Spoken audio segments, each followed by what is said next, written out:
Hello friends, വണ്ടി Toyota ഇന്നോവയാണ്. Innova 2005 model വണ്ടിയാണ്, പഴയ മോഡൽ വണ്ടിയാണ്. വണ്ടി ഏകദേശം 3,14,000 കിലോമീറ്റർ ഓടിയിട്ടുണ്ട്. ഇപ്പോഴും കമ്പനി സർവീസ് മെയിൻറ്റെയിൻ ചെയ്ത് പോകുന്ന വണ്ടിയാണ്. കമ്പനി സർവീസ് പറഞ്ഞാൽ ഓയിൽ സർവീസ് കാര്യങ്ങൾ മാത്രമേ അവിടെ ചെയ്യുന്നുള്ളൂ. ബാക്കിയെല്ലാം ഇതുവരെ ചെയ്തിട്ടില്ല. കസ്റ്റമർ സർവീസ് മാത്രം ചെയ്ത് എന്തെങ്കിലുമൊക്കെ കംപ്ലയിൻ്റ് ഉണ്ടെന്നുണ്ടെങ്കിലും അത് ചെയ്യാതെ സർവീസ് മാത്രം കറക്റ്റ് കമ്പനിയിൽ ചെയ്ത് കമ്പനി ഹിസ്റ്ററി ഉള്ള വണ്ടിയാണ്. അപ്പോൾ നമുക്കിവിടെ വന്നിട്ടുണ്ട് ഫുൾ സസ്പെൻഷൻ വർക്ക്. എന്തൊക്കെ കംപ്ലയിൻ്റ് ഉണ്ടോ അത് കംപ്ലീറ്റും സോൾവ് ചെയ്യാനായിട്ടാണ് കസ്റ്റമർ പറഞ്ഞിരിക്കുന്നത്. ഓടിച്ച് നോക്കുമ്പോൾ കടമുടാന്നാണ് സൗണ്ട്. ഭയങ്കര സൗണ്ട് പറഞ്ഞാൽ ഭയങ്കര സൗണ്ട്. ഫ്രണ്ട് സസ്പെൻഷനൊന്നും ഒന്നും ഇല്ലാത്തത് പോലെയാണ് സൗണ്ട് വന്നിട്ടിരിക്കുന്നത്. അതുപോലെ സ്റ്റഡിൻ്റെ മൗണ്ടൊക്കെ നമ്മൾ ഇനീഷ്യൽ ആദ്യം നോക്കാൻ പറ്റുന്ന കാര്യങ്ങൾ അതാണ്, നമ്മൾ ലിഫ്റ്റ് ചെയ്യാതെ. അതൊക്കെ നോക്കുമ്പോൾ ഫുൾ ഓവൽ സ്റ്റഡൊക്കെ ചിലപ്പോൾ പകുതിയേ ഉണ്ടാവുള്ളൂ, സ്റ്റഡ് തേഞ്ഞിട്ട്. അപ്പോൾ നമുക്ക് ഫുള്ള് വർക്ക് ഉണ്ട്. എന്തെല്ലാം പോയിട്ടുണ്ടോ അത് കംപ്ലീറ്റും. ബോഡി വൈബ്രേഷൻ, അതുപോലെ തന്നെ വണ്ടി ഫുൾ ഓപ്ഷനാണ്, വി ആണ്. എയർ ബാഗ് മറ്റേ ABS ഒക്കെ ഉള്ള വരുന്നതാണ്. എയർ ബാഗിൻ്റെ വാർണിംഗ് ലൈറ്റും കത്തുണ്ട്. സ്പൈഡർ കേബിൾ നമുക്ക് നോക്കണം. അതുപോലെ ക്ലച്ച് കമ്പനിയിൽ നിന്ന് ചെയ്താണ് അവർ. ക്ലച്ച് ചെയ്തിട്ട് ഏകദേശം 4,500 കിലോമീറ്റർ ഓടിയിട്ടുള്ളൂ. പക്ഷേ കമ്പനിയിൽ നിന്ന് ചെയ്തിട്ടും ക്ലച്ചിന് ഒരു ചെറിയൊരു ഹാർഡ്നെസ് ഫീൽ ചെയ്യുന്നുണ്ട്. കസ്റ്റമറുടെ അടുത്ത് പറഞ്ഞ് ഇൻഫോം ചെയ്തിട്ടുണ്ട്. അത് എന്തായാലും കുഴപ്പമില്ല, റേസ് ആകുന്നില്ല. അപ്പോൾ അതുകൊണ്ട് അങ്ങനെ ഓടിക്കൊള്ളൂ. പിന്നെ ബാക്കി നമുക്ക് സസ്പെൻഷൻ ഭാഗമാണ്. സസ്പെൻഷൻ ഭാഗം ബോഡി എന്തൊക്കെ കംപ്ലയിൻ്റ് ഉണ്ടോ അത് കംപ്ലീറ്റ് നമുക്ക് സോൾവ് ചെയ്യണം. ഇനിയിപ്പോൾ ലിഫ്റ്റ് ചെയ്തിട്ട് നമുക്ക് നോക്കാം എന്തെല്ലാം കംപ്ലയിൻ്റ്. ഇപ്പം ഇനീഷ്യലി നമുക്ക് എഞ്ചിൻ റൂമും അതുപോലെ തന്നെ ബാക്കിയുള്ള കാര്യങ്ങൾ നോക്കുമ്പോൾ ഡീസലിലെ ചെറിയൊരു ലീക്ക് കാണുന്നുണ്ട്.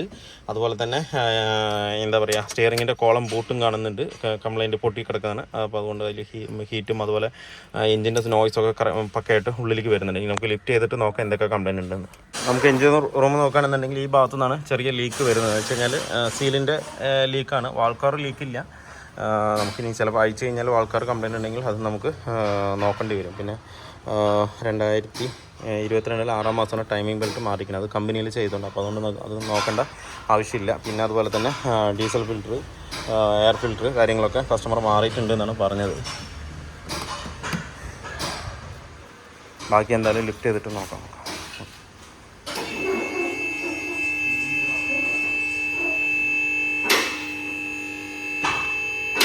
ഇപ്പോൾ നോക്കുമ്പോൾ സ്റ്റിയറിങ്ങിൻ്റെ ബോൾ ജോയിൻറ്റ് അത്യാവശ്യം നല്ല ഷേക്ക് ഉണ്ട്. ഈ സൈഡ് ഷേക്ക്.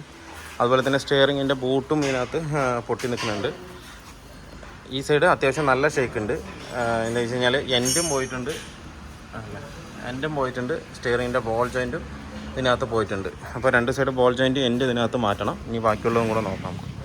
ബോഡി ചെക്ക് ചെയ്യുമ്പോൾ രണ്ട് steering ball joint end complete ആയിട്ട് പോയിട്ടുണ്ട്. അതുപോലെ തന്നെ ലോവർ ആം ബോൾ ജോയിൻറ്റ് അത്യാവശ്യം നല്ല ഷേക്ക് ഉണ്ട്. അപ്പർ ആം ബോൾ ജോയിൻറ്റും നല്ലോണം അടിയുണ്ട്. എന്താ പിന്നെ അതുപോലെ തന്നെ ഈ സൈഡ് വരുമ്പോൾ ഇവിടുത്തെ ഷോക്ക് കംപ്ലീറ്റ് ആയിട്ട് ഓയിൽ അടിച്ചിരിക്കുന്നത്. ഇതെന്താ കംപ്ലീറ്റ് ഓയിൽ അടിച്ച് കംപ്ലീറ്റ് പോയിരിക്കുകയാണ്. അപ്പോൾ അതെന്തായാലും നമുക്ക് മാറ്റണം.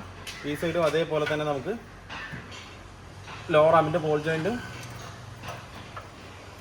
അപ്പർ ആമിൻ്റെ ബോൾ ജോയിൻറ്റും ഹെവി ആയിട്ട് തന്നെ പോയിട്ടുണ്ട്. നല്ലോണം പറഞ്ഞാൽ നല്ല ഷേക്കാണ്. പക്ഷേ ഇത്രയും വേണ്ട നേരെ എടുക്കട്ടെ അല്ലേ, ഇത്രത്തോളം പോയിട്ടടക്കം നമുക്ക് ഒരു സൗണ്ടോ കാര്യങ്ങളോ ഒന്നും തന്നെ ഇതിനകത്ത് കിട്ടിയിട്ടില്ല. ഒരു വണ്ടിക്ക് ഒരു ഒലച്ചലുണ്ട് എന്നല്ലാതെ സൗണ്ടോ കാര്യങ്ങളോ ഒന്നുമില്ല. എത്രത്തോളം പോയിട്ടുണ്ട് ഇതിനകത്ത്. അതുപോലെ കട്ട് ബുഷും ഹെവി ആയിട്ട് വീക്കാണ്. ലിങ്ക് റോഡും അതിനകത്ത് മാറ്റണം. പിന്നെ അതുപോലെ തന്നെ ലോവർ ആമിൻ്റെ ബുഷും ഫുൾ സെറ്റ് കംപ്ലീറ്റ് കട്ടായി കിടക്കണം ഇതിനകത്ത് തന്നെ. ലോവർ ആമിൻ്റെയും അപ്പർ ആമിൻ്റെയും ബുഷ് കിറ്റ് ഇതിനകത്ത് മാറണം. അതുപോലെ തന്നെ ബോഡി സൗണ്ട് ഹെവി ആയിട്ട് വരുന്നുണ്ട്. അതുകൊണ്ട് നമുക്ക് എഞ്ചിൻ ബെഡും ഗിയർ ബോക്സ് ബെഡും നോക്കൊന്നും വേണ്ട, കംപ്ലീറ്റ് ആയിട്ട് മാറ്റി വിടാം. എന്ന് വെച്ച് കഴിഞ്ഞാൽ അത്രയും വൈബ്രേഷൻ വണ്ടിക്ക് നല്ലോണം വരുന്നുണ്ട്. നമ്മൾ 40 പോകുമ്പോൾ 40-50 സ്പീഡിലൊക്കെ പോകുമ്പോൾ ഹെവി ആയിട്ട് എന്നൊരു സൗണ്ട് ഹെവി ആയിട്ട് വരുന്നുണ്ട്. അപ്പോൾ അതുകൊണ്ട് നമുക്ക് engine bed gear box bed മാറണം. പിന്നെ ക്ലച്ച് അവർ ചെയ്തുകൊണ്ട് പിന്നെ അതിലേക്ക് നോക്കണ്ട, അതൊക്കെയാണ്. പിന്നെ ബാക്കിലേക്ക് വരുമ്പോൾ റിയറിലെ ആംബുഷും ഇതിനകത്ത് കട്ടായി കിടക്കണം. വേണ്ട അതല്ലേ, റിയറിലെ ആംബുഷും ഇതിനകത്ത് കട്ടായി കിടക്കണം. അപ്പോൾ അത് നമുക്ക് മാറ്റണം. രണ്ട് സൈഡിൽ ആംബുഷ് മാറ്റണം.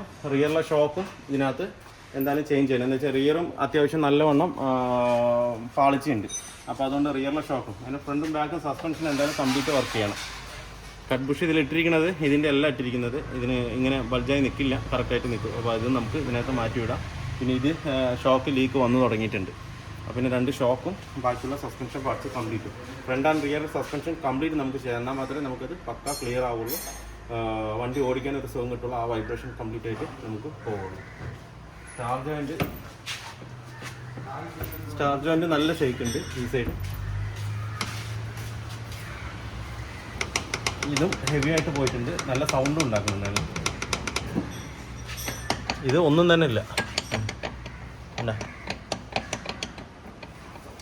അപ്പോൾ നമുക്ക് ഈ സ്റ്റാർ ജോയിൻറ്റ് പോയാലും നമുക്ക് ഹെവി ആയിട്ട് ബോഡി വൈബ്രേഷനും നല്ലോണം ഫീൽ ചെയ്യും. എന്താ വെച്ച് കഴിഞ്ഞാൽ കറക്റ്റ് വർക്കിംഗ് അല്ലാന്നുണ്ടെങ്കിൽ ഇത് ബാലൻസിങ് കറക്റ്റ് ആവണം, എങ്കിൽ മാത്രമേ നമുക്ക് കറക്റ്റ് ആവും. ഇല്ലാതെ ബാലൻസ് കറക്റ്റ് അല്ലാത്ത ഒരു റൊട്ടേഷൻ കറങ്ങണമെന്നുണ്ടെങ്കിൽ അത് തൂക്കി അടിച്ചിട്ടായിരിക്കും നമുക്ക് വർക്ക് ചെയ്യുക. അങ്ങനെ വർക്ക് ചെയ്യുമ്പോൾ ബോഡിയിലേക്ക് ഹെവി ആയിട്ട് നമുക്ക് വൈബ്രേഷൻ ഫീൽ ചെയ്യും. എന്ന് വെച്ച് കഴിഞ്ഞാൽ ഇതിന് സെൻട്രൽ ബാരിങ് ഇവിടെ ഇരിക്കുന്ന അതിന് നേരെ ബോഡിയിലേക്ക് കൺവേർട്ട് ചെയ്തിട്ട് നേരെ ബോഡിയിൽ നല്ല വൈബ്രേഷൻ ആയിട്ട് നമുക്ക് ഫീൽ ചെയ്യും. അപ്പോൾ ഇത്രയും വർക്കാണ് ഇതിനകത്തുള്ളത്. എന്തായാലും നമുക്ക് വർക്ക് സ്റ്റാർട്ട് ചെയ്യാം. ഇതിലിപ്പോൾ നമ്മൾ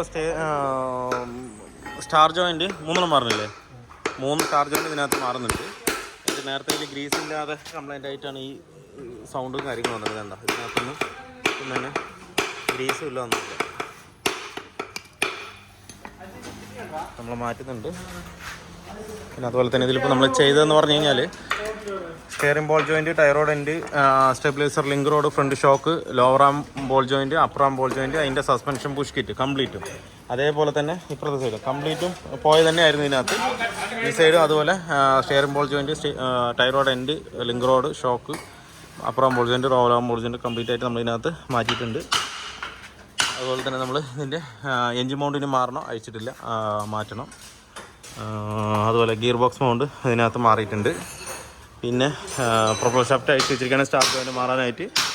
റിയറിലെ ഷോക്ക് 2 മാറിയിട്ടുണ്ട്. അത് ഗബ്രിയലിൻ്റെയാണ് നമ്മൾ ഇതിനകത്ത് കയറ്റിയിരിക്കുന്നത്. അല്ലേ, പിന്നെ ലാക്ടറോട് പുഷ് കുഴപ്പമില്ല, അപ്പോൾ അതുകൊണ്ട് നമ്മളത് മാറ്റുന്നില്ല. ഇതാണ് ഇതിലുണ്ടായിരുന്ന ഷോക്ക്. ഒരു ഷോക്ക് ഫുള്ളായിട്ട് ഓയിലടിച്ച് കംപ്ലൈൻ്റ് ആയിട്ടുണ്ട്. പിന്നെ ഈ ഒരു ഷോക്ക് കൂടെ നമ്മൾ ഇതിനകത്ത് മാറ്റിയിട്ടുണ്ട്. ആക്ഷൻ കുറവാണ്.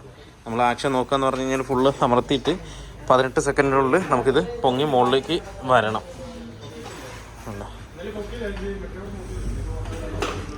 ആക്ഷൻ കുറവാണ് ഇതിനകത്ത്, അപ്പോൾ അതുകൊണ്ട് നമ്മളത് ഇതിനകത്ത് ചേഞ്ച് ചെയ്തിട്ടുണ്ട്. പിന്നെ അതുപോലെ തന്നെ ഡിസ്ക് റോട്ടർ മാറിയിട്ടുണ്ട്. അതിൻ്റെ ബ്രേക്കിൻ്റെ പാഡ് മാറിയിട്ടുണ്ട്. അത് നമ്മളിട്ടിരിക്കുന്നത് TVSൻ്റെയാണ് ഇതിനകത്ത് കയറ്റിയിരിക്കുന്നത്.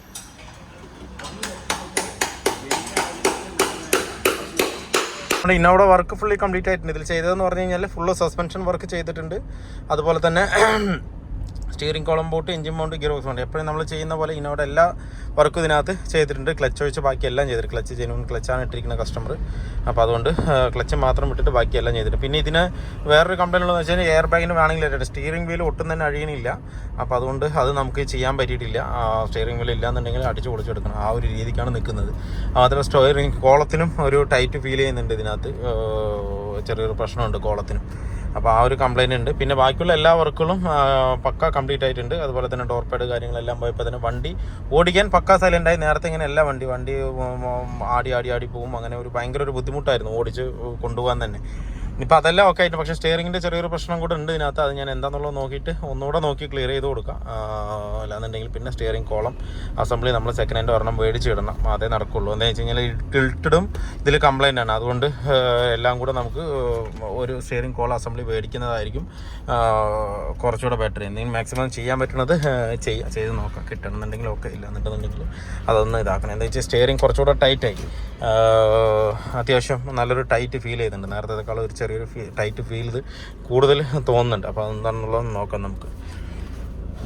ബാക്കിയുള്ള എല്ലാ സൗണ്ടും കാര്യങ്ങളും എല്ലാം പക്ക ക്ലിയർ ആയിട്ടുണ്ട്. വണ്ടി ഓടിക്കാൻ തന്നെ ഇപ്പോൾ സെറ്റ് ആയിട്ടുണ്ട്. അതുപോലെ നമ്മൾ ഇതിനകത്ത് ബിഗ് അലൈൻമെൻറ്റും ചെയ്തുകൊണ്ട് ഒരു കുഴപ്പമില്ല. ധൈര്യമായിട്ട് നമുക്ക് കസ്റ്റമർക്ക് വണ്ടി കൊടുക്കുക. ചെറിയൊരു സ്റ്റിയറിങ്ങിന് വ്യത്യാസം ഉണ്ട്. എന്ന് വെച്ചാൽ താഴെ ഒരു ഇൻ്റർമീഡിയറ്റ് ഷാഫ്റ്റ് കംപ്ലൈൻ്റ് ആയിരുന്നു. അത് നമ്മൾ സെറ്റാക്കിയിട്ടുണ്ട്. ഇനിയിപ്പോൾ ബാക്കിയുള്ള കാര്യങ്ങളൂടെ നമുക്ക് നോക്കാം. അപ്പോൾ വീഡിയോ എല്ലാവർക്കും ഇഷ്ടമാണ്. ലൈക്ക് ചെയ്യുക, ഷെയർ ചെയ്യുക, അതുപോലെ തന്നെ സബ്സ്ക്രൈബ് ചെയ്യാതെ തന്നെ വീഡിയോ കാണുന്നെങ്കിലും സബ്സ്ക്രൈബ് ചെയ്യുക, സപ്പോർട്ട് ചെയ്യുക. അപ്പോൾ മറ്റൊരു വീഡിയോയിൽ കാണുന്നവരെ എല്ലാവർക്കും ബൈ.